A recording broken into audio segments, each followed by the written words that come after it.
감사합니다. 소프라노가 돌아오신 것 같은데요. 네, 오늘은 장현우 목사님께서 이제 네 번째 성경 공부를 위해서 오셨고, 그래서 오늘 주일 그리스도 안에 감추어진 삶이라는 제목으로 우리가 정말 하나님의 자녀로서 어떤 삶을 살아야 될지에 대해서 말씀 전해 주시겠습니다. 오시면 우리 할렐루야로 환영해 주시기 바랍니다.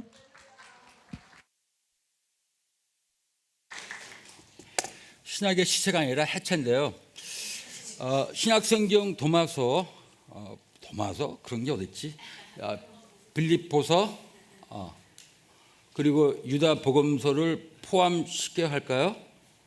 우리의 믿음의 진실에 기반을 두고 있음을 확실할 수 있을까요? 아니면 1800년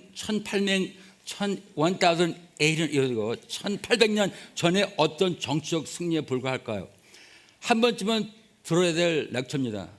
식사 천천히 빨리 드시고 오세요. 특별히 의심 많으신 분들이면 의심이 많으신 분들은 한번 꼭 들어야 될 렉처니까 자신 있게 저는 권면합니다. 오세요. 후회 안 합니다. 좀 길더라도 좀 참으세요. 영화 돈 주고서 2시간 보는데 왜 저도 영화 보여주잖아요. 그죠? 오세요. 한 소리고. 요셉은 30살에 이집트의 총리가 되었습니다. 30살에. 그의 형제들이 그를 노예로 팔았고 이후에 그는 거짓으로 감옥에 갇혔음에도 불구하고 계속 나아갈 있었던 그 이유는 무엇입니까? 비전! 그가 17살 때 꿨던 놀라운 꿈들 모두가 그에게 절하는 모습. 따라서 흔히 말하기를 언젠가 중요한 인물이 될 것이라는 vision이 그를 계속 나가게 했다.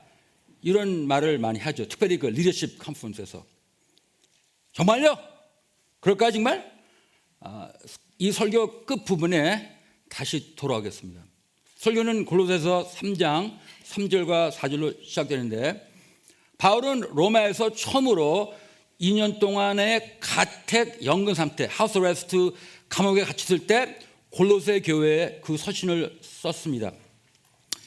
바울이 이 순간을 그를 더 서럽게 만든 이유는 그가 이 시기에 쓴 빌립보서에 따르면, 빌립보서 같은 때 쓴 글인데, 일부 동료 소위 기독교 목회자들이 바울이 갇힌 것에 대해서 매우 기쁘게 생각을 했습니다.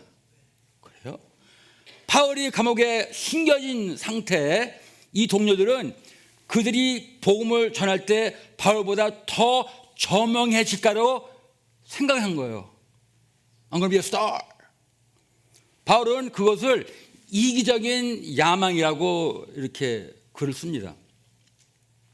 그것을 고려할 때 사도 바울이 골로새서 3장에서 소개하는 그리스도와 함께 감추어진 생명의 개념은 바로 이때 자신이 모든 사람과 모든 것에서 숨겨진 그 상태에서 그 순간에 깨달았다고도 볼 수가 있습니다. 물론 성령을 통해서. 바울은 골로새서 3장 3절 4절에 이렇게 말하죠. 아까 그 말 읽었는데 이렇게 말합니다.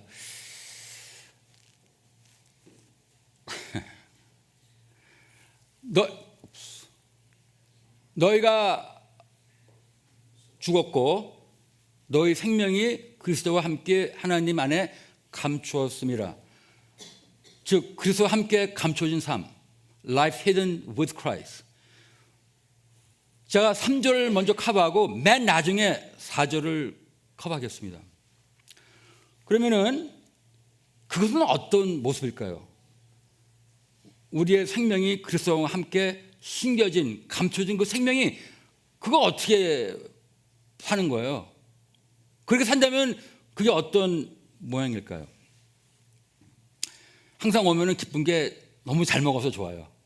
저는 음식할 줄 모르는데, 근데 이제 이 밋밋한 이 수프를 이거 뭐 좀 집어내야 되는데, 뭐 집어넣어요? 소금 집어넣잖아요, 그죠? 그리고 소금을 집어넣은 다음에 맛을 더하려고 그러잖아요. 그래서 이제 야 이거 소금 맛 좋다. 그런 사람이 어디 있습니까? 소금 때문에 맛이 더 향상됐는데 술 마신 다음에 술 맛이 좋다. 그죠? 누가 야 이거 소금 맛있다. 그런 사람이 어디 있어요? 그런 사람 없지. 이와 마찬가지로 주님은 저희들을 보러 너희는 세상의 소금이라 그랬는데 마태복음 5장 13절 소금이 제대로 역할을 할 때는 아무도 그것에 대해서 얘기를 안 합니다. 근데 그게 바로 그리스도와 함께 감춰진 삶이라고 볼 수가 있어요. 제대로 하면은 아무도 이렇게 알아주지도 않아요. 소금이 너무 많이 사용할 때만 그때 존재가 눈에 띄죠. 이거 너무 짜다. 그죠? 제대로 하면은 아무 말 안 하고 제대로 못 하면은 야, 이거 너무 짜다. 그러니까 인기가 높아지는 건가?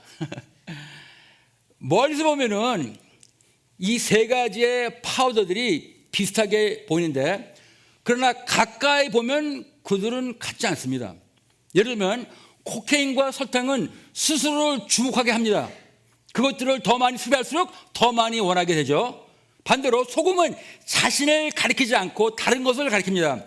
짠 음식을 더 많이 소비할수록 물을 더 원하게 되죠. 영적인 영역에서 이것은 살아있는 몸, 물, 즉 그리스도를 말합니다. 우리의 소금 역할을 제대로 하면은 우리가 원하는 게 아니라 물, 바로 살아있는 물, 예수 그리스도를 원하게 되는 거죠. 소금 같은 삶은 그리스도와 함께 또는 그리스도 안에 감춰진 인생입니다. 그래서 좀 이렇게 잘나게 나가는 분들한테는 상당히 어려운 그런 삶이죠. 제가 성경에서 이 세 가지의 예를 들어보겠는데 첫 번째는 우리가 너무나 잘 아는 그런 얘기, 그래서 함께 감춰진 삶을 보여주는 첫 번째 이야기는 5천 명을 먹이신 기적. 모든 대복음에서 기록된 유일한 기적입니다. 부활 빼놓고. 그러니까 비율이 좀 높은 그런 것 같아요. 그런 걸로 따지자면은. 그래서 마태복음, 마가복음, 그다음에 누가복음, 요한복음 네 군데 다 나와요. 그래서 성경을 모르신 분이 만약에 마태복음을 읽은 후에 누가 이거 빵을 줘서 이거 기적이 된 거지? 예수께서 제자들에게 이르시되 가깝다 너희가 먹을 걸 줘라. 그만 읽으면은 17절에 저기 예수님 여기 우리에게 있는 것은 떡 5개와 물고기 2마리 뿐이냐. 제자들 중 한 명이 자신의 점심을 내놨거나 마태복음밖에 안 읽었다면은. 근데 요한복음 하면은 더 정확하게 얘기해 줍니다. 제자가 준 게 아니라 안드레가 제자가 예수께 여짜오되 여기 한 아이가 소년이 있어 보리떡 5개와 물고기 2마리를 가지고 있나이다. 어린 소년이 자신의 점심을 넣어놨구나.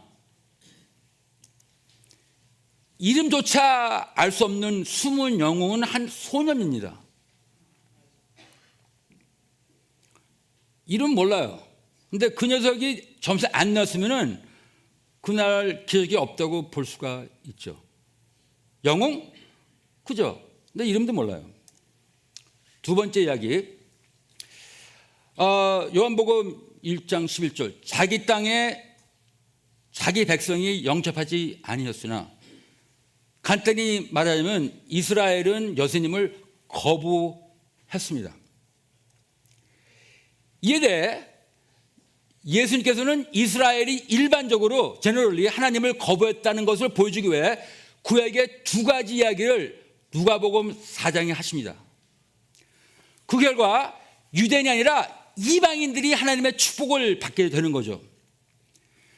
근데 예수님께서 인용하신 첫 구약 이야기는 바로 이건데 시리아 사람 나아만 장군이랑 관련된 얘기인데 또 이르시되 내가 진실로 너에게 이르노니 또 선지자 엘리야 때 이스라엘에 많은 나병 환자가 있었으되 많은 이스라엘 나병 환자가 있어도 그 중에 한 사람도 깨끗함을 얻지 못하고 오직 시리아 사람 나만 뿐이었습니다.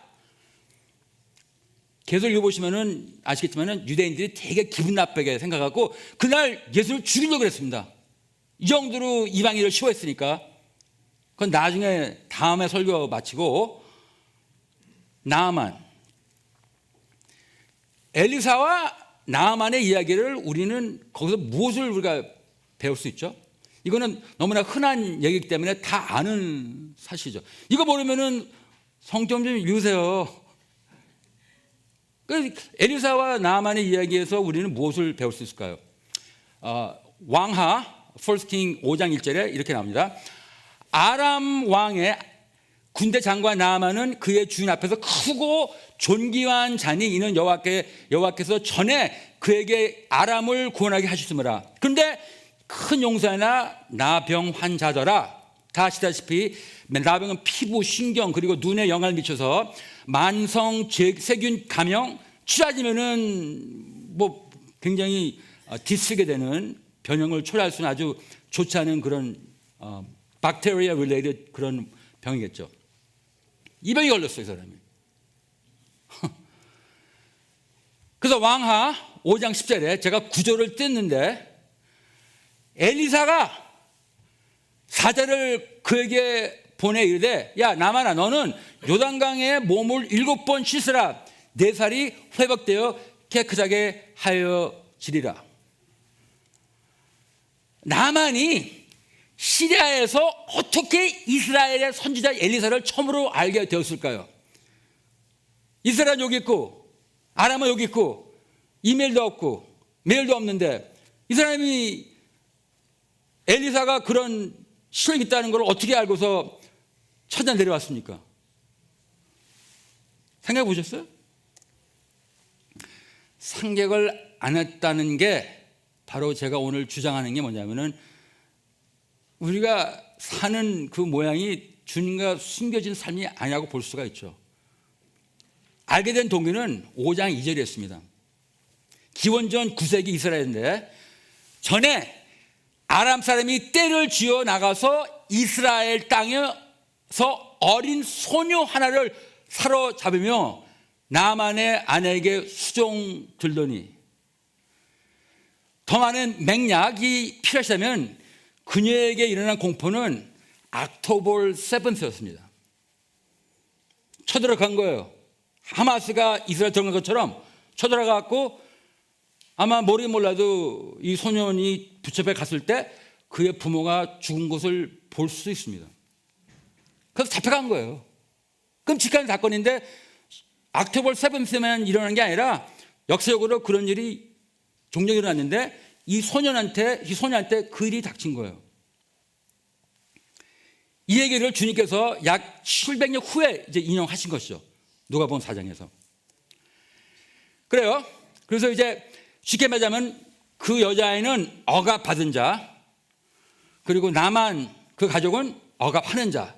이렇게 해서 볼 수가 있죠. 오늘 크래커 레이스 티어리를 봐보자면 정말 그렇게 따져보자면은 이거는 너무나 정확한 거죠. 이거는 너무나 정확하게 여자아이는 억압받은 자. 근데 3절에 그의 여주인에게 이르되, 그러니까 저기 남편 되신 분이 암 환자네요. 그러면은 이 팀이 자기하고 그의 부모한테 한 짓을 볼 때 나 같으면 알겠어요. 속으로 그것은 당신들이 나에게 한 일에 대한 하나님의 벌이지 달갑다 쌤통. 그렇죠? 너무 이렇게 신앙 좋게 이렇게 척하지 마세요. 네. 나쁜 놈들 그냥 쌤통이라 그래. 죽어라. 조용하게. 그죠? 근데 그렇게 해도 우리가 이해하는데 그렇게 안 나갔어요. 그의 여주인에게 이르되 우리 주인이 우리 부모를 죽여버린 놈 주인이 사마리아에 계신 선지자 앞에 계셨으면 좋겠나이다. 그가 그 병을 고치리라 하는지라. 정신 나가지 않았으면 하나님을 너무나 사랑하고 제대로 이해한 소년이 아니면은 이럴 수가 없죠. 그래서 소년한테 부인, 그 다음에 나만, 그 다음에 엘리사, 그 다음에 700년 후에 예수님이 이 스토리를 인용합니다. 대단한 사건이죠. 어린 소녀, 이름조차 알 수 없는 숨은 영웅. 우리가 그걸 모르고 상관없다는 것은 우리 책임이죠. 우리가 설교자니까. 왜? 별 볼 일 없으니까. 누가 그런 얘기 합니까? 엘레 얘기해야지. 나만 얘기. 근데 이 여자 없으면은, 이 꼬마 없으면은, 이 소년 없으면은 이 스토리가 없을 수도 있다는 가능성이 있고, 그렇다면은 예수님이 다른 스토리를 구해야 돼요. 세 번째 이야기. 안디옥이 오늘은 안타키아예요. 안타키아가 안디옥인데 서기 4세기 때 40만의 주민이 있었다고 합니다. 40만, 400,000 people. 근데 4세기 때 그의 반이 기독교인이었습니다. 이건 대단한 사건이에요. 이게 지금 터키에 가는 거예요. 터키는 지금 민자가 한 3,000명 되나? 얼마 안 돼요. 근데 그때 반이 예수님을 믿었는데, 그리고 그때는 4세기 때고 1세기 중반 때는 최고의 선교사를 파송한 교회가 안디옥 교회입니다. 사도행전 13장 1절 3절에 안디옥 교회에서 금식할 때 성령이 이르시되 내가 불러 시킨 일을 보하여 바나바와 사울을 따라 세우라 하시니 두 사람에게 안수하여 보내니, 그래서 소아시아 처음에, 그 다음에는 마케도니아, 그리스를 복음으로 정복하게 됩니다. 바로 이 교회에서 나온 선교사들이 바울, 바나바, 그 외에 바울, 그리고 실라. 대단한 교회죠. 그죠? 예루살렘 교회는 비교가 안 될 정도로 대단한 교회입니다. 제가 지금 난 알고 너 몰랐지 그게 아니라, 몰랐죠? 어떤 사람들은 왜 몰랐을까요? 이 위대한 교회를 세운 사람이 누굽니까? 물론 하나님이 하셨는데, 성령을 통해서. 근데 항상 하나님은 사람을 사용하시는데 누가 이 교회를 세웠을까요? 그래서 성경을 조금 아신 분은 알아나. 누구야? 바나바. 조금 아시네. 틀렸습니다. 그래요. 사도행전 11장 22절에 이렇게 얘기합니다. 예루살렘 교회가 이 사람들의 소문을 듣고, 무슨 소문을 들었지? 바나바를 안디옥까지 보내니 이에 큰 무리가 죽게 더하여지더라. 바나바는 안디옥 그 교회의 첫 번째 공식 목사였습니다. 하지만 그를 사용하여 그곳에서 기독교 운동을 시작하지 않았습니다. 무슨 소문이 들렸는데 바로 그 소문이 뭐냐 이거죠. 그거 듣고서 바나바 보낸 거예요. 가서 5일이나 살라고. 그분이 첫 번째 목사인지 모르겠지만은 그분 통해서 기독교 운동이 거기서 일어난 거는 결코 아닙니다. 그러면은 이 위대한 교회를 세운 사람은 누구인가? 소문을 듣고 갔으니까, 그러려면 우리는 그 소문, 답을 찾으려면 서기 35년에 예루살렘으로 돌아가야 됩니다. 연결되어 있습니다. 그때 스데반 집사가 그때 맞아 죽었죠. 첫 번째 순교 거기입니다. 지금 사도행전 8장 1절. 사울은 그가 스데반 죽임 당함을 마땅히 여기더라. 그날에 예루살렘에 있는 교회가 큰 박해 입어 사도 외에는 다 유다와 사마리아 모든 땅으로 흩어지니라. 그날 그 박해 때문에 모든 성도가 도망가는 거예요. 사도만 빼놓고. 사도행전 11장 19절부터 그 사람들이 어디 갔는지 이제 보여줍니다. 11장 19절 20절에 그때 스데반의 일로 일어난 환란으로 말미암아 흩어진 자들이 베니게와 구브리와 안디옥까지 이르러, 베니게는 피니시아예요. 레바논. 유대계만 말씀을 전했는데 잘했는데 못했어요. 전도해야지. 먼저 당신 유대인이야? 아니요. 그럼 간다. 그걸 먼저 에트노센트리즘, 자민족 중심주의. 이스라엘들이 여기 꽉 맺혔습니다. 그러니까 복음이 유대인 외에는 나갈 수가 없는 거예요. 왜냐하면 유대인밖에 전도 안 하니까. 전도는 좋은데 그거는 지상명령을 완전히 무시하는 거죠.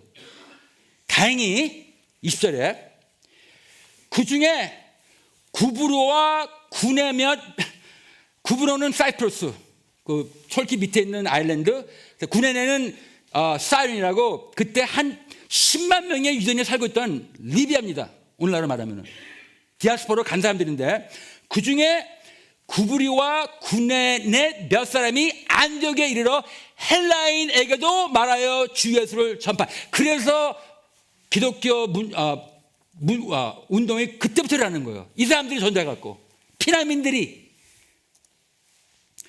1세기 중반 최고의 선교사를 파송한 교회는 바로 이 사람들이 시작한 겁니다. 4세기 때 40만의 반이 그리스도가 된 그 교회는 바로 이 사람들이 시작했는데 몇 사람이, 근데 우리는 그 사람들의 이름도 몰라요. 즉 주님은 이 사람들을 통해서 대한 일을, 아주 큰 일을 시작했지만 우리는 그 사람들의 이름조차 모릅니다. 이거는 대단한 일이에요. 안디옥 교회 사건은. 바나바가 이유 없이 이렇게 영광 받는데, 아니 바나바 아저씨는 첫 번째 목사고 그 운동은 다른 사람. 누군데요? 제가 가서 기념판, 글쎄 누군지 모르겠네요. 무명입니다. 하나님이, 여러분들 오늘날 세계에서 자신을 드러내는 문화 차원에서는 해내기 매우 어려운 일이죠. 불가능한 일이죠. 저도 좋은 뜻으로 이렇게 페이스북도 집어넣고 인스타그램도 집어넣고 조심하려고 그래요. 이건 나 나타내는 건가? 아니면 주님의 영광을 하는 건가? 한번 물어봐요. 근데 그때는 테크놀로지컬 디멘션을 볼 때 할 수가 없는 게 자기가 한 거를 이렇게 드러내는 거. 오늘날 세계에서는 참 해내기 매우 어려운 그런 건지도 모르겠습니다. 기억나시죠? 소금은 상당히 많이 쓰는 우리 문화인데 소금이 너무 많이 사용할 때만 그 존재가 눈에 띄어난다. 우리 문화 자체가 소금을 상당히 많이 쓰는, 그렇기 때문에 우리한테 어텐션이 오고 그거 잘 해야 돼요. 광고해야죠. 주님의 일을 보여줘야죠. 근데 그거 잘못하면은 너무나 소금을 많이 집어넣어갖고 우리한테 다 어텐션이 오고 주님한테는 많이 안 갈 수도 있다고죠. 근데 제가 말하고 싶은 거는 소금이 너무 많이 사용할 때만 그 종으로 떠난다는 거는 이것은 그리스도와 함께 감춘 생명이 아닐 수도 있다, 이 말입니다. 그러면은 그리스도와 함께 감춘 생명을 말하는 건데 이 사람들은 나의 점심을 바친 어린 꼬마, 인질로 잡혀간 그 여자아이, 헬라인들에서 믿으라는 그 피난민 유대인 유대파 그리스도인들, 이들은 이것이 내가 주님을 섬기는 큰 비전입니다 라는 방식으로 자신들을 위한 거대한 계획을 따라 행동하지 않은 거예요. 우리는 계획 세우잖아요. 1년 계획, 5년 계획.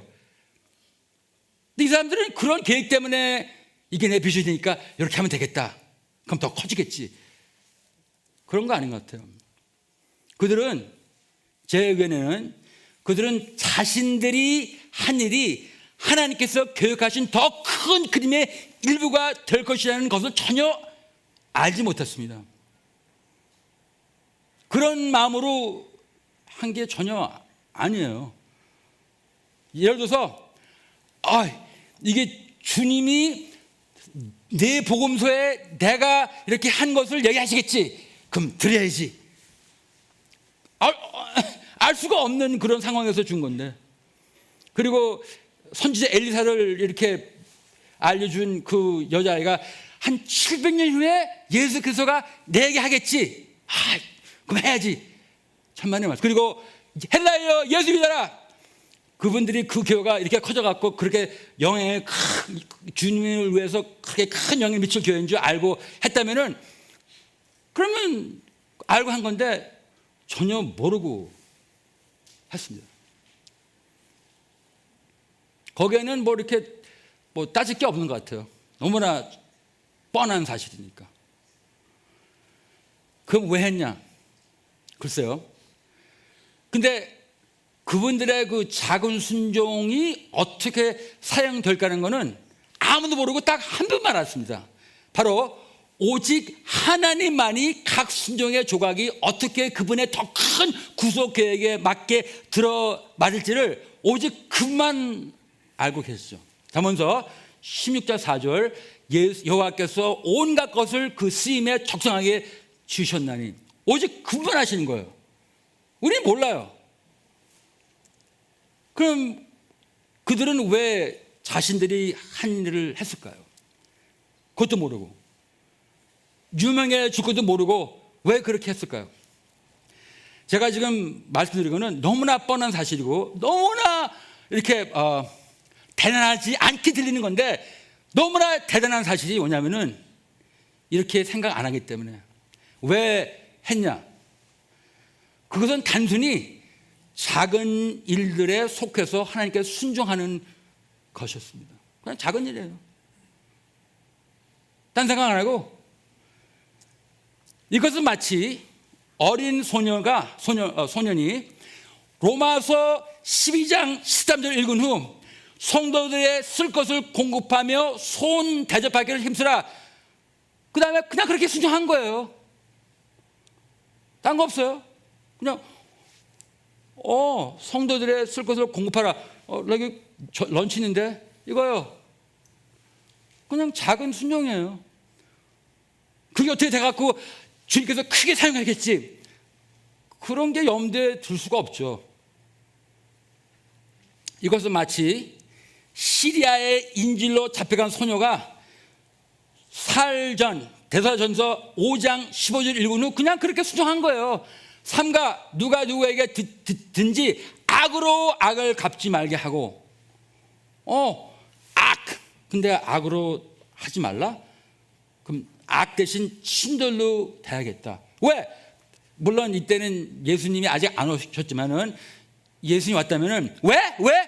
주님이 나한테 그렇게 해줬으니까. 주님이 나한테 너그럽게 은혜를 베푸셨으니까 포매를 재야지. 이 나쁜 놈. 그러나 주님의 은혜를 통해서 그래. 저 사마리아 가면요 선지자가 있는데 한번 만나보세요. 그럼 다 날 테니까. 이것은 마치 예루살렘에서 나온 난민들이 디모데후서 4장 2절을 읽은 후 너는 말씀을 전파하라. 때를 얻든지 못 얻든지 항상 힘쓰라. 그런 다음에 이렇게 해야 되는 거구나. 근데 이거 유대인이 아닌데 그때는 누가복음 24장 47절에 생각했겠죠. 복음이 모든 족속에 전파될 걸. 그러면 자모나 중심주의를 버려야지. 그리고 전도한 거예요. 이거 잘하면은 큰 계좌 갖고 내 이름이 명성리 그런 생각 안 하죠. 그냥 전도해야 되겠다. 유대인이 아닌데 모든 족속에게 그래 너 유대인 아니어도 예수님 믿으세요. 그분이 당신의 죄의 그 문제를 해결했습니다. 이렇게 난 겁니다. 그들은 이것이 내가 주님을 섬기는 큰 비전입니다 라는 방식으로 자신들을 우회한 거대한 계획에 행동하지 않았다는 거예요. 특별히 이런 교회 맨하튼 This is counterintuitive. 우린 그렇게 안 사는데 그렇죠? 이렇게 사는 사람은 뉴욕에 안 와요. 경쟁할 수가 없으니까. 그럼 왜 그렇게 했을까? 그런 비전이 없이 더 크게 될 그런 비전이 없이 이것도 너무나 간단한 답인데 그들은 하나님을 그냥 사랑하기 때문에 작은 일에 그냥 순종한 거예요. 딴 이유 없이 I love God. and obey. 근데 이제 요셉으로 돌아가겠는데, 그러나 요셉은 다르지 않습니까? 비전. 요셉은 다르잖아요. 솔직히 이런 설교 여러 번 들었잖아요. 꿈을 가져라. 요셉처럼. 너무나 힘들었지만은 그 꿈이 그를 인도했다. 무슨 꿈? 커지는 꿈. 뭐 하나님 위해서라도 커지는 꿈. 그래서 이를 딱 물고 이는 순종하고 열심히 했다. 그런 얘기 많이 듣죠? 아니에요. 틀린 말이에요. 절대 그러지 않습니다. 여러분들, 우리 계산해 봅시다. 계산이요? 무슨 계산? 오케이. 요셉은 꿈을 꾸고 얼마 후에 형들을 만났을까요? 꿈은 17살에 꿨습니다. 그럼 요셉이 약 22년 후에 그 꿈을 꾸었습니다. 20년 전에 그 꿈을 꿨어요. 어떻게 알아? 계산해 봅시다. 17살에 그 꿈을 꾼 뒤에 14년 있다가 30살에 이제 궁극청은 되죠.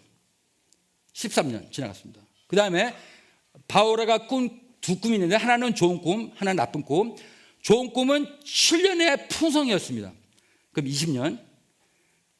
그리고 이 형제들이 언제 왔냐면은 기근의 두 번째 해에 온 거예요. 그럼 저 수학 되게 못하는데, 요거 너무 쉽죠. 22년 전에 꿈은요. 저도요, 꿈 좋은 거 많이 꼈어요. 하나도 생각이 안 나서 문제지.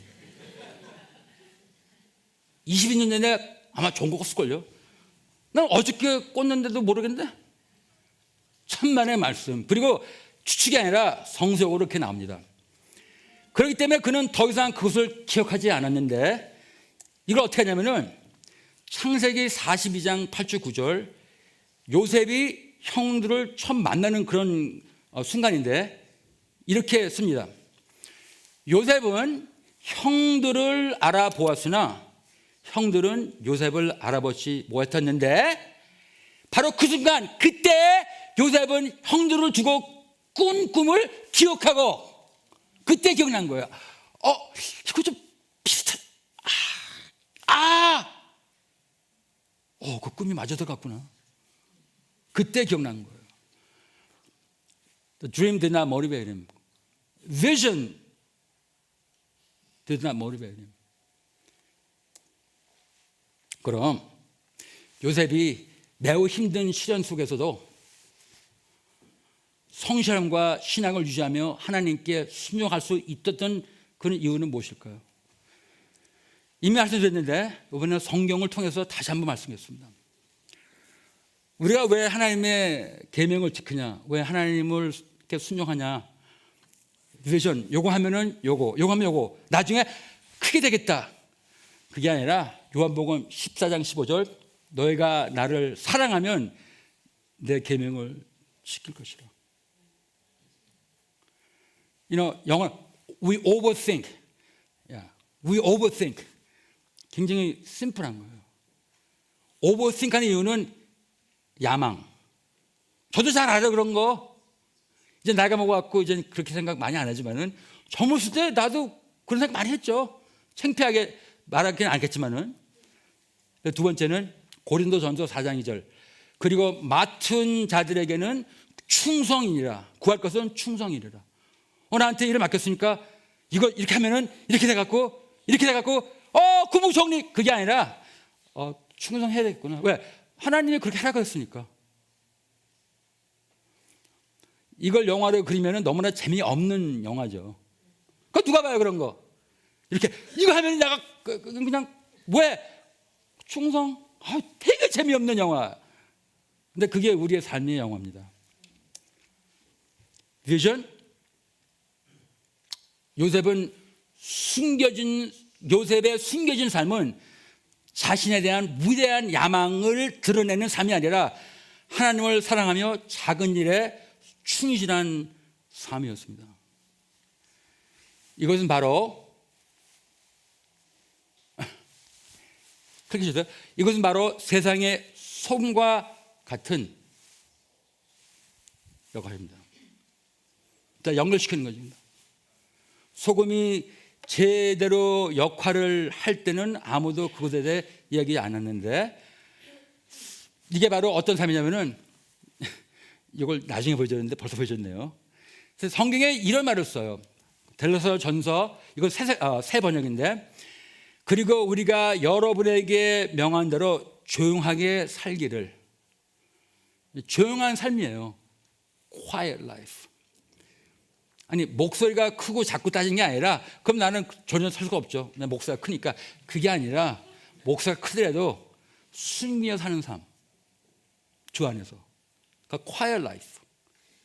그게 바로 그리스도와 함께 감추어진 삶이 아닐까 봅니다. 사도 바울, 제가 사도 바울 얘기를 끝내겠는데, 사도 바울은 소금과 같은 삶을 이렇게 표현합니다.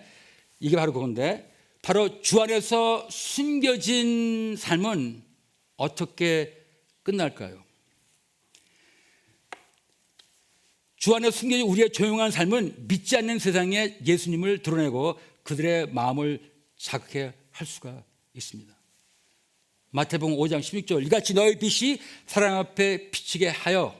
근데 고의적으로 그렇게 하려고 그런 게 아니라 그냥 작은 일에 충성하는데 그 빛이 그냥 자연적으로 나타나갖고 믿지 않는 우리 코워커들이, 우리 네이버들이 그들로 너희 착한 행실을 보고 하늘에 계신 너희 아버지께 영광을 돌리게 하라.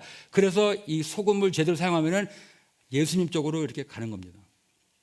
우리한테는 그런 게 아니라 예수님한테.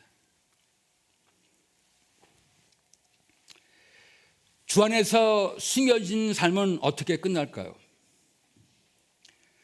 사도 바울은 감옥에 갇혀 대중의 시선에서 벗어나 조용히 숨겨진 상태에서 이렇게 말합니다. 이분은 지금 사라진 인생을 살고 있는 거예요. 2년 동안 갇혀 있으니까. 그 친구 되는 사람들은 좋다고 전도하는데, 왜? 사도 바울 용용 죽겠지? 네가 전에 제일 1등인데 지금은 사람들이 너 기억도 안 해. 우리가 전도할 거야. 이런 식으로. 그래서 사도 바울은 3장 4절에 이런 감옥에서 느낀 것을 보고서 이렇게 합니다. 그리스도에서 감춘 삶이 이제 그리스도와 함께 나타난 생명으로 이제 갑니다. 4절. 우리 생명이신 그리스도께서 나타나실 때 그때 너희도 그와 함께 영광 중에 나타나라. 언제 참다운 값어치가 나타나냐면은 그분이 나타나셨을 때, 재림 아니면 우리가 하나님이 심판되셨을 때, 이게 바로 그리스도와 함께 나타난 생명입니다. 그때 주님께서 그러셨겠죠. 잘하였다, 착하고 충성된 종아. 그때 말씀하실 때 우리가 하나님께 드린 작은 순종과 충성 행동을 그분이 인정하실 때, 그때 그분과 함께 영광의 경험을 하는, 그때가 참다운 인스타그램이죠. 참다운 페이스북.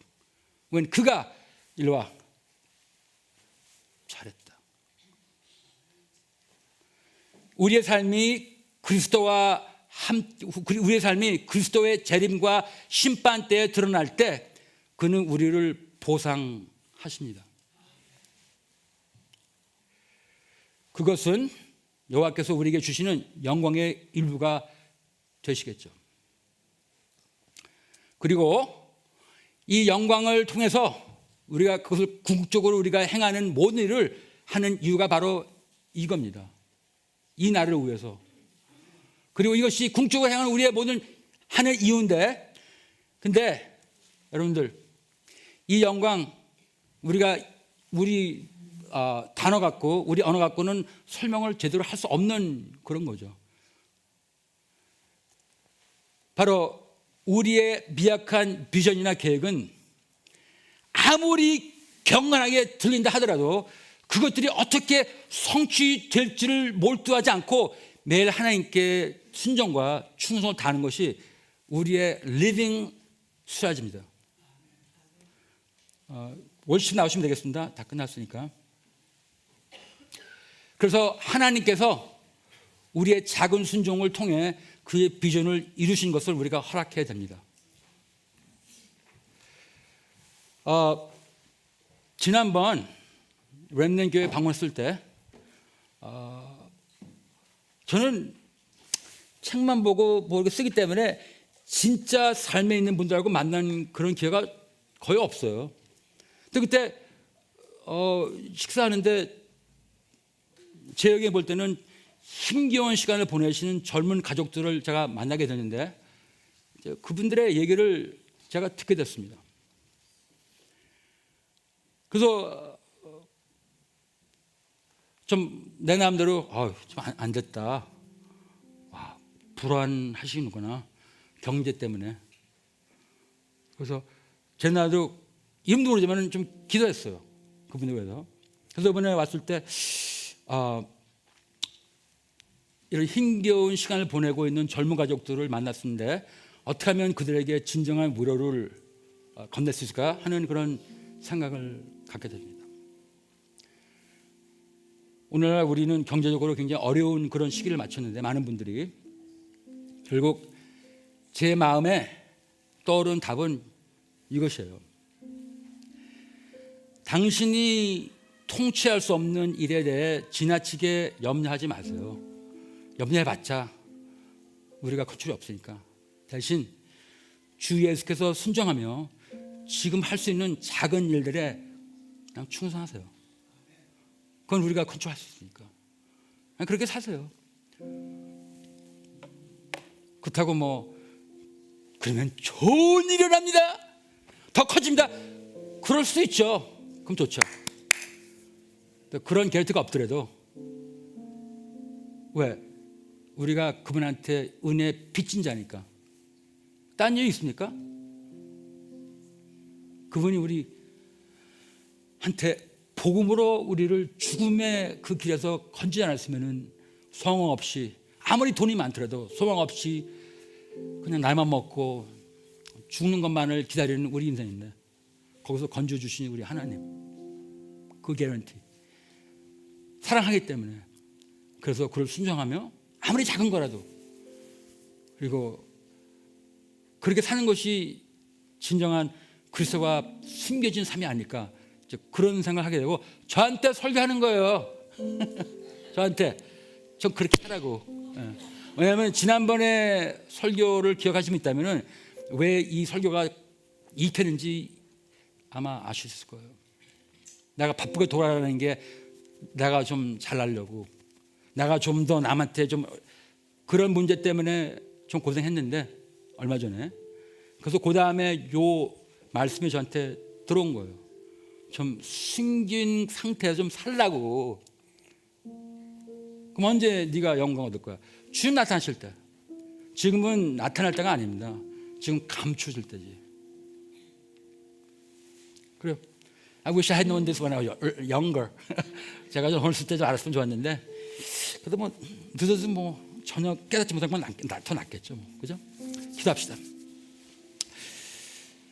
주님, 우리 어려운 그런 경제적으로나 그런 상황에서 몸부림하는 우리 성도님들께 이 말씀을 통해서 주님의 위로가 있기를 기도합니다. 그게 근거가 없는 위로가 아니라 예수 그리스도가 저희를 위해서 죽으시고 부활하시고 승천하시고 다시 오시기 때문에 그리고 어느 한날 그가 나타나실 때 우리의 작은 순종이 그때 주님을 통해서 나타날 때 그때 조그만 영광을 나눠 준다 그 약속에 우리가 모티브 돼서 작은 일에 순종하는 가족에서 사업에서 일에서 교회에서 그런 가운데 우리의 모습을 보고 믿지 않는 분들이 당신 좀 다른데요? 뭐가 다릅니까? 그때 우리가 살아있는 물 예수 그리스도를 그들에게 전하며 그분을 믿으세요. 그분을 영접하세요. 소망, 참 소망이 우리한테 주어집니다. 참다운 미닝이 우리한테 주어집니다. 그리고 결국 가서는 지옥불에 떨어지는 우리의 인생이 천당으로 가는 놀라운 결과가 일어납니다. 하고 전도할 수 있는 저희들이 될 수 있도록 인도하여 주시옵소서. 예수님의 이름으로 기도드렸습니다.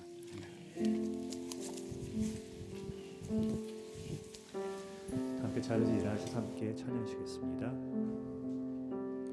나 주님의 기쁨 되기 원하네. 내 마음을 새롭게 하소서. 새 부대가 되게 하여 주사. 주님의 빛 비추게 하소서. 내가 원하는 한 가지, 주님의 기쁨이 되는 것. 내가 원하는 한 가지, 주님의 기쁨이 되는 것. 겸손히 내 마음 드립니다. 겸손히 내 마음 드립니다. 나의 모든 것 받으소서. 나의 마음 깨끗게 씻어주사. 주의 길로 행하게 하소서.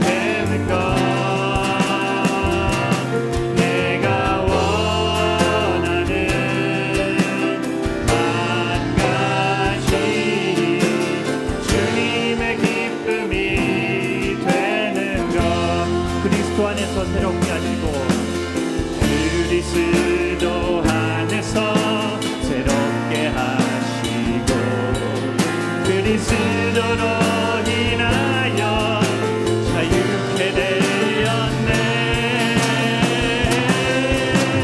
우리는 분명 하나 유명한 자요, 죽음의 위기 속에도 생명 가졌고, 근심 하나 기뻐하며 가난하나 다른 이를 부욕해 하는 자로다.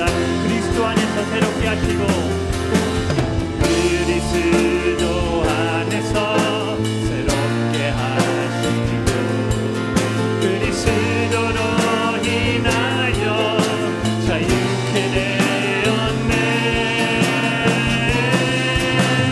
우리는 분명 하나 유명한 자요, 죽음의 위기 속에도 생명 가졌고, 근심 하나 기뻐하며 가난하나 다른 이를 부욕해 하는 자로다. 모든 것 가진 자로다. 모든 것 가진 자로다.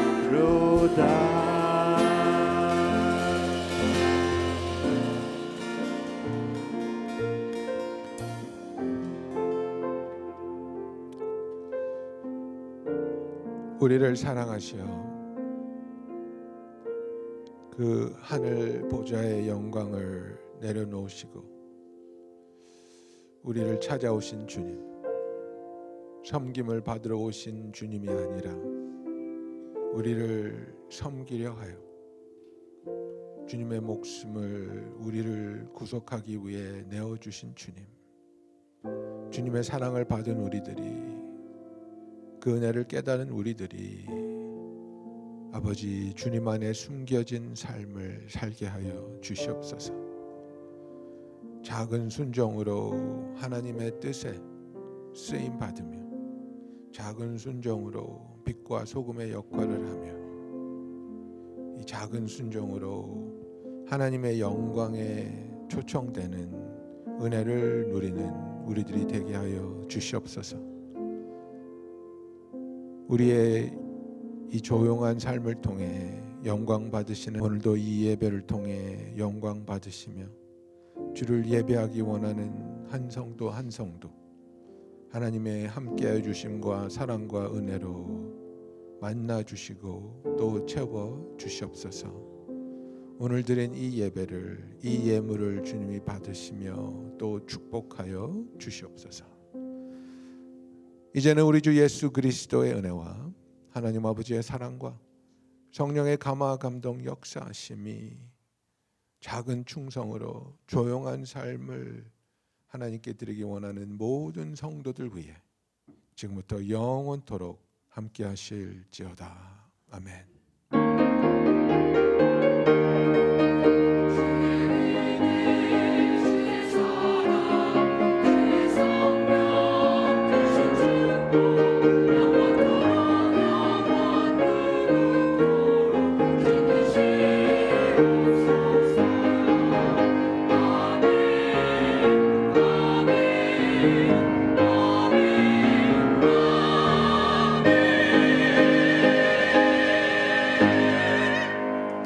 아멘. 예배를 마쳤습니다. 잠깐만 자리에 앉아주시면 몇 가지 광고 말씀 드리도록 하겠습니다.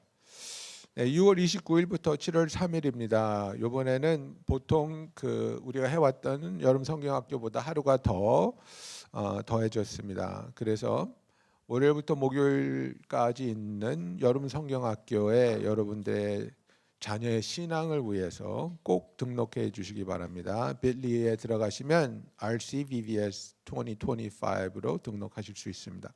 오늘 귀한 하나님 말씀을 전해주신 장현우 목사님께 감사드립니다. 친교 후에 12시에 30가에 있는 RNC 건물에서 신약의 해체라는 주제로 목사님께서 강의해 주시겠습니다. 성도님들의 참여 부탁드립니다.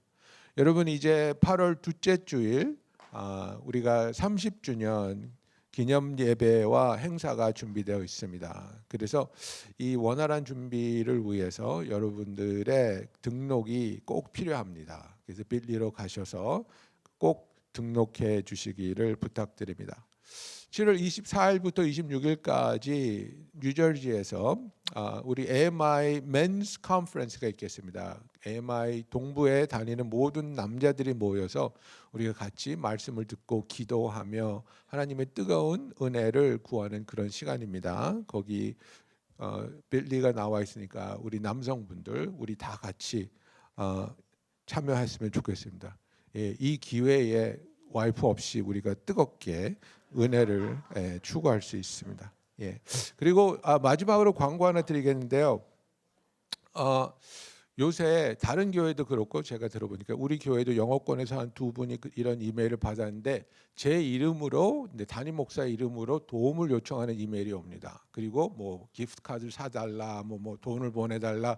근데 여러분, 저는 절대로 여러분들에게 그렇게 하지 않으니까 뭐 그럴 생각도 없으시겠지만 그런 그 이메일에 응답하지 마십시오. 블락해 버리십시오. 그래서 우리 영어권의 한 순진한 친구가 그 800불을 쓸 뻔했어요. 근데 다행히 마지막에 저한테 컨펌을 해서 절대 아니다.